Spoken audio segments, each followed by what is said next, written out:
Right. Let's see to start the presentation, but I think everything else seems to work now. I'm just waiting for the button to reappear because the Zoom thing is across it. Well, there we go.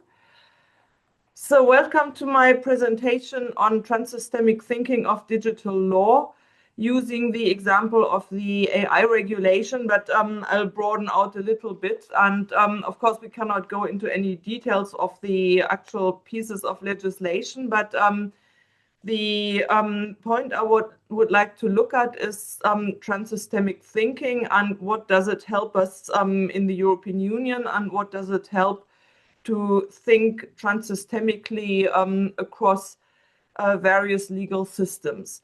The idea actually comes from a Canadian university, McGill, which had the approach of teaching law transsystemically. So look at the content of the law, let's say in a nutshell, across systems, rather than start teaching the law of the state, so national law, and then possibly afterwards go on for comparison, coming from the idea that that blurs the perception of the law, and people would then see the law of other states only through the lens of their own state.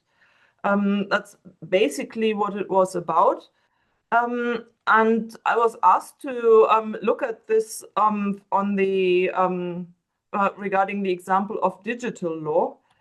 And I've actually looked a bit at the AI regulation before, so I thought, well, this is the best example for me.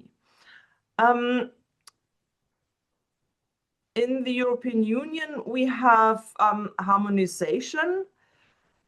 So we are looking at harmonized legal systems governing the digital internal market. Sometimes it's even a uniform system. That would be the first part of my talk. The second bit is a small comparison with digital law outside the EU. And where does transsystemic thinking or comparative law help there in order to develop our own legal system further?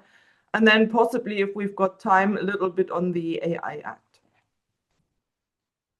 So if we start off with the internal market and EU regulation, I don't know how far my audience actually knows about EU law and about the internal market. So in a nutshell, I would like to explain this a little bit. We have 4 so-called fundamental freedoms of movement in the internal market, meaning that within the whole of the European Union, goods, persons, services, and capital can move freely across the whole of the European Union.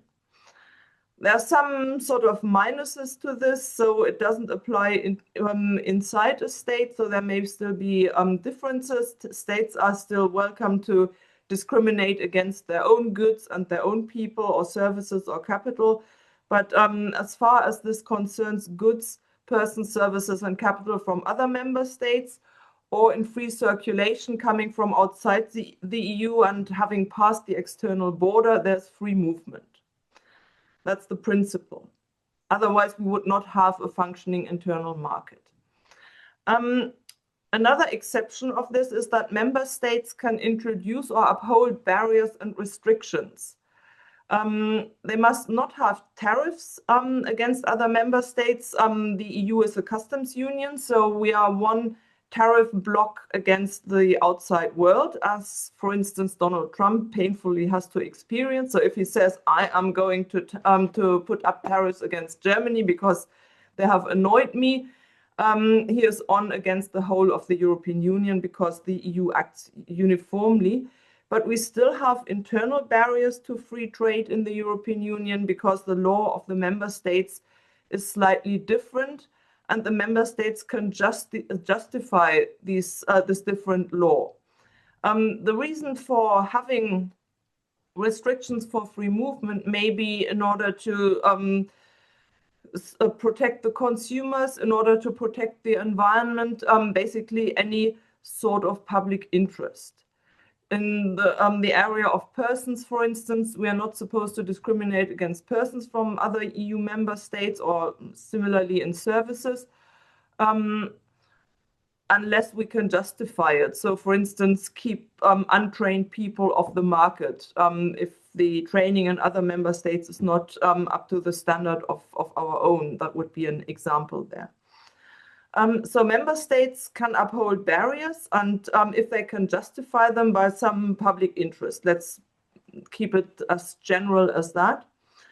And this divergent member state law is a so-called non-tariff barrier to trade, because that means that a service provider, that a trader who wants to trade goods, or a person who wants to work in another member state, they have to face different requirements in order to do so. What happens then is that the European Union says, well, let's not have slightly divergent law in all member states, but let's have one uniform regulation. Let's agree on what we do in order to protect some part of the public interest, say protect the consumers. Makes a lot of sense. And there are two different ways in which this is done. One is unifying by having a regulation, and the other is by asking the member states to make their law sufficiently similar so that it still works as an internal market. That's basically the two ways of doing that. And then the question is, well, where do we have space for transsystemic thinking here? So if we look now at our example of the AI Act, that's a regulation. It sets a legal framework for AI use, for putting AI on the market for the whole of the EU internal market. The idea is to avoid, with this AI Act regulation, a fragmentation of the internal market, because we have a joint set of rules for all EU member states, because otherwise the member states might say, well, we need to protect the public interest against the dangers of AI, and therefore we will make individual statutes. They can do that. They could justify that if they, well, the perception of AI as not only beneficial is around, and the European Union accepts that AI might also be a threat. So Ursula von der Leyen said, well, we need to guide it into the right direction so that it is only beneficial to the people. The legal basis for this is Article 114 of the Treaty on the Functioning of the European Union, and it's also, since it also involves data protection, there's another treaty article entitling the European Union to legislate for this purpose. So for internal market legislation, we need a potential disturbance of the internal market due to differences in member state law. And otherwise, there are specific inroads for specific EU aims, like data protection, like environmental protection, etc., where the EU has a separate legal basis for legislation and may do different things actually under this basis. But here we have 114 and Article 16 of the Treaty on the Functioning in the European Union. So basically the elementary treaty, how the internal market works, among other things. So in digital law in the European Union, we have a lot of uniformity. Uniform law applying across the board for all member states. In the same way, they all have the same letter of the law, only it is in, well, 24 different languages. So that's the first bit where we can start thinking transsystemically in order to understand the translations of the others. But what is uniform is, for instance, the GDPR, the General Data Protection Regulation, which is under review currently, the Digital Markets Act, the Digital Services Act, and last but not least, also the AI Act. I've also put the full title there. It's a regulation made in the year 2024 by the European Parliament and the Council, laying down harmonized rules on artificial intelligence.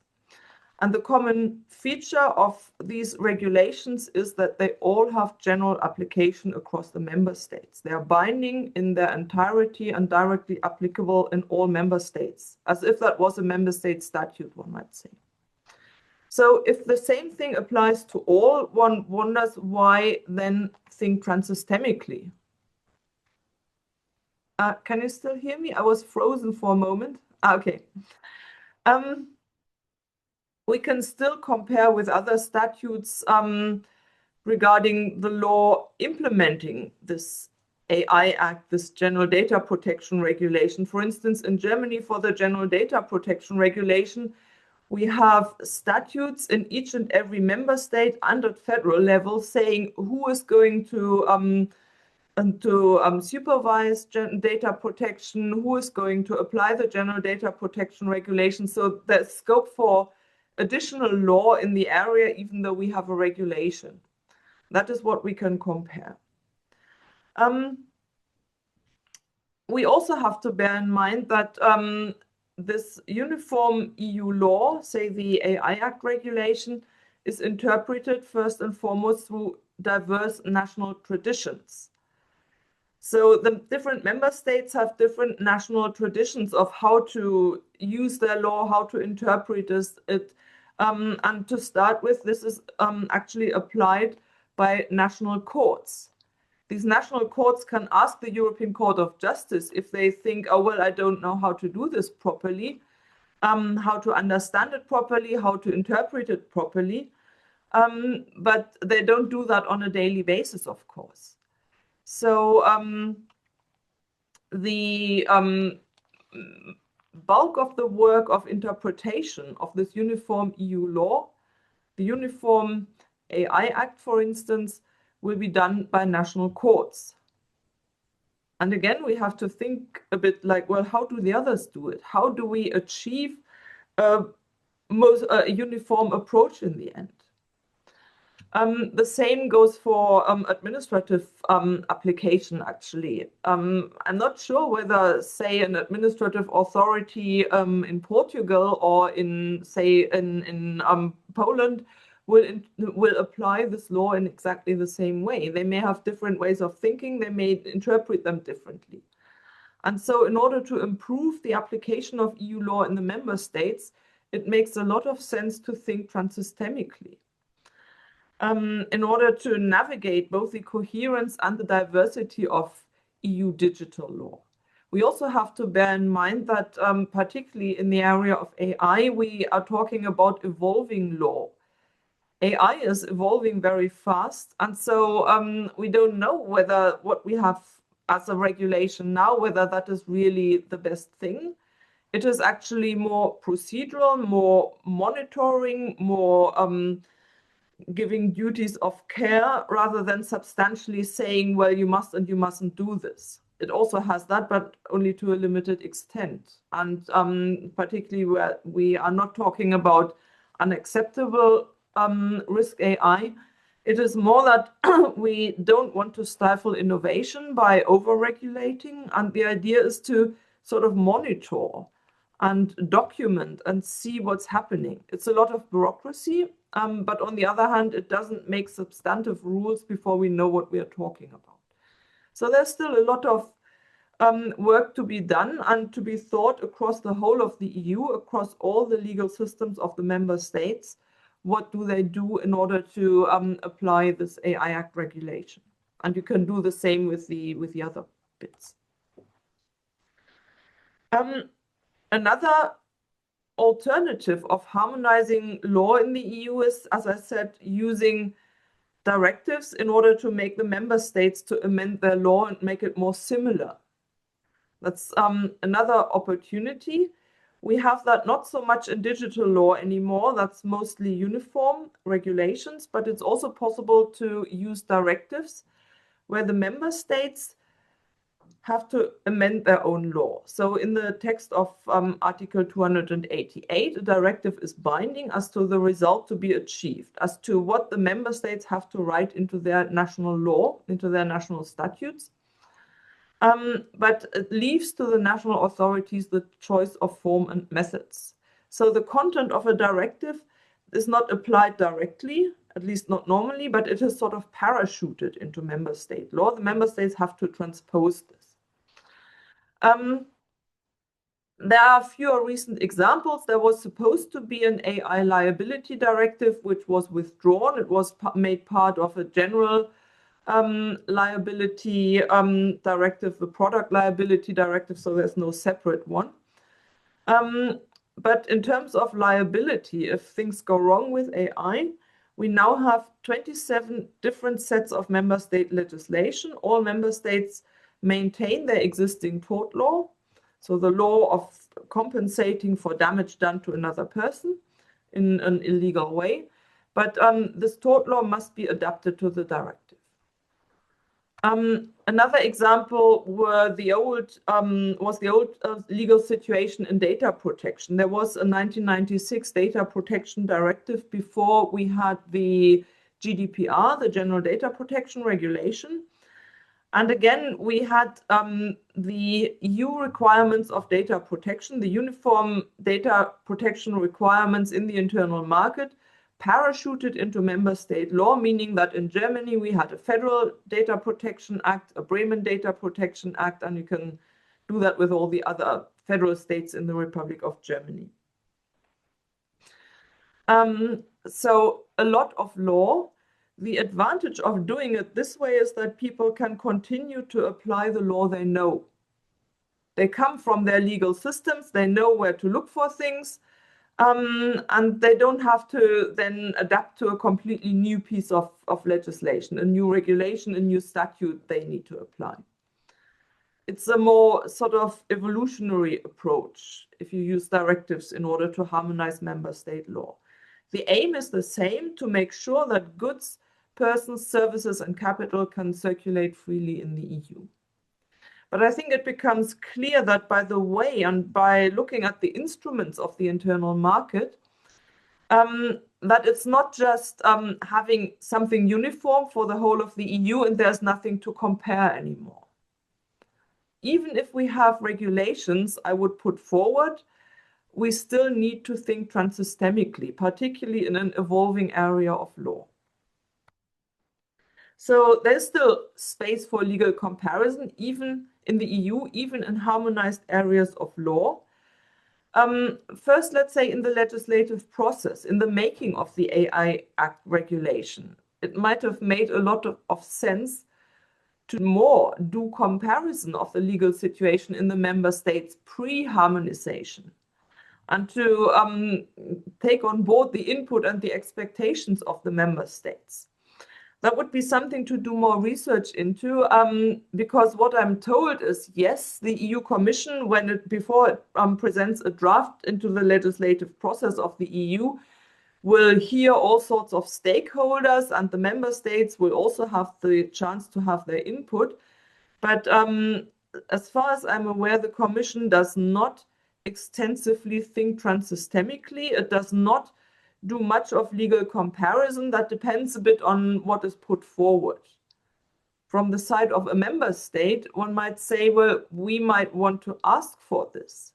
It might end in better EU legislation, might be better applicable, might be less bureaucratic. If we start looking around like, well, what do the other member states do? But even afterwards, given that even uniform EU law is first and foremost applied by the member state courts and by member state administration from the state side and by, well, all sort of business players in the EU, application and implementation are a different step. So one is making the law, having the law, but the application and implementation. And then in Germany with federalism, we have 16 different member states with their different traditions. Different federal states with their different traditions. There is a lot of space for diverse application. And so again, thinking transsystemically and thinking of the fact that this diversity may lead to trade impediments in the EU. We will want to think about EU law transsystemically from the application perspective too. And maybe if it's even to understand the habitat, what the application of the law means, what the effects are on the digital internal market, I think it is important to look at the diverse situations we have in the whole of the EU. Even though we have the EU motto is united in diversity, we have quite a bit of uniformity in order to have an internal market, but it is not that uniform. We are still 27 different member states, 27 related, harmonized, but not uniform legal systems, and the application of these systems too. That would be one part of it. Thinking ahead, sorry, that was what I've already said. Thinking ahead, I would like to then say, well, what can we learn with a comparison outside the European Union? And what I found there was actually very interesting. Sorry for skipping the slides. That was just what I summarized without moving on. Looking at what happens in particular in the US. Because in the US, they have the situation we avoided in the EU. They have highly divergent law governing AI. There's a US AI action plan, which included a legislative program, but there's no comprehensive US AI statute. There's no uniform definition of what artificial intelligence is. And the aim originally was to introduce AI legislation under federal regulation authority, but that was the former US government. So there were proposed bills of voluntary guidelines to be developed, best practices aimed at fostering innovation without imposing strict mandates. Same discussion as in Europe. But since the Trump administration rather wants deregulation and doesn't feel very much bound by the rule of law, not internationally, and I guess nationally, one might do more research on it. One also has to distinguish between federal law, which would govern the whole of the US market, I assume, and the law of the individual states of the US. So what we see developing at the moment, because not all US states share the view that having no regulation is the best thing, is an increasing patchwork of state and local laws. So there's a federal executive order made by Trump to remove barriers to American leadership in AI. The Removing Barriers Executive Order from January 2025, which rescinded an opposing Biden executive order for the safe, secure, and trustworthy development and use of AI. So only executive orders, no statute, but well, you can see where at the federal level where the direction goes. So the focus is on technological leadership, a global AI dominance, innovation, and the defense of both. What the US states have is different. So there's the first one, a comprehensive AI Act in the US is the Colorado AI Act with a more risk-focused approach. And I also looked at California because it's the location of Silicon Valley. So they have enacted various AI bills in the years 24-25 relating to transparency, privacy, entertainment, the integrity of elections, interestingly, the Defending Democracy from Deepfake Deception Act. Government accountability is also included. So there's the Assembly Bill, and this is only examples, which requires large online platforms to identify and block the publication of material deceptive content related to elections in California during specified time periods before and after an election. We remember the allegation of Trump when he lost against Biden that was all fake, and the fake news about Hillary Clinton in order to keep her out of running, for instance. There's also a Digital Replica Act, which basically prevents the unauthorized revival of dead celebrities. So the beneficiaries of deceased celebrities can recover damages if, say, Elvis Presley is revived unauthorized by his family in an AI-created digital replica. So at least the deceased personality's estate needs to consent and probably get a licensing fee before producing, distributing, or making available the digital replica of, say, Elvis Presley. And there are more statutes both in California and in the US states. So what we find is a highly fragmented law on AI in the US. It's not at federal level. There's no uniformity like the AI Act regulation in the EU, but we only have piecemeal legislation. And I don't know whether that is actually good for business, for developing AI further, because they can then not, well, at least not legally, deploy their AI systems in all federal states. There are different rules in each and every one of the federal states in the US, which they would have to respect. Maybe it's just dead law that is not applied, but since it's quite recent, I would assume that the states actually are quite interested in having it. If we have a brief look at China, and I think I'm nearly running out of time, Armin, I guess, they have an AI Plus plan 2025 on technological innovation, ecosystem building. They have interim measures on the management of generative artificial intelligence services.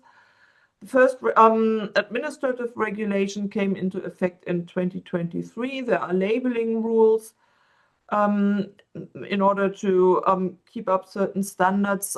There are 3 standards for cybersecurity technology. So China is also regulating. And well, at least at a first glance, I can't read Chinese. I would need to look at translations if I wanted to look into the content. But well, security specification for generative artificial intelligence pre-training and fine-tuning on data sounds reasonable. Sounds a sort of reasonable approach to sort of deal with AI and make it safe for the people. So it's also quite interesting and might actually be inspiring to see what China does in the area of AI. And the comparison with the outside world might actually, in terms of, well, what content do we want, what do others do transsystemically, might be very interesting. We can also look at international law. There's a Council of Europe Framework Convention on AI, which is open to ratification. And which will probably influence the further development in the EU. Of course, the EU AI Act also took the draft of this framework convention into account. Yeah, so we can reflect on our own solutions. We can increase the understanding for approaches of partner states, of competitor states. I think it helps to understand the way of thinking of, say, US AI companies, which are still domineering the world, well, together with China maybe, to understand where they come from and what they know from their home country. There may be restrictions as to time, scope, and language barriers to overcome in transsystemic thinking, but I think making the attempt is still beneficial. So we have still evolving systems, and to develop a good system, possibly even a world AI law, which we may need because it's a worldwide phenomenon, it might be good to avoid predetermination and prejudice and develop a lot more understanding for the systems in other states. And I think I'll leave it at that for now, because well, the half hour is certainly up. So thank you very much for your attention.